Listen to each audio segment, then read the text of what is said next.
This is the tree I picked, supporters. I like this tree. It's big and it looks strong.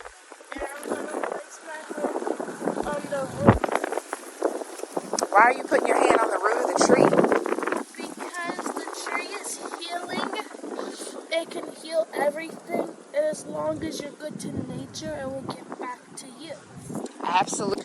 Nature helps heals and restore us. If you think about this tree, no matter if it rains, if it snows, if it sleets, if it floods, the tree's stability, the foundation, the strength of the tree, the alignment of the tree, it still stands.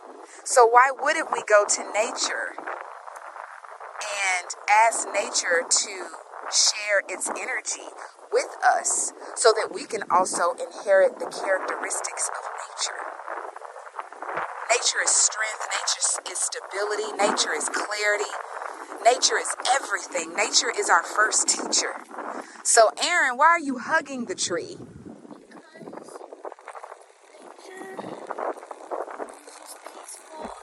Heal you through your troubles, and no matter if we give up, we can always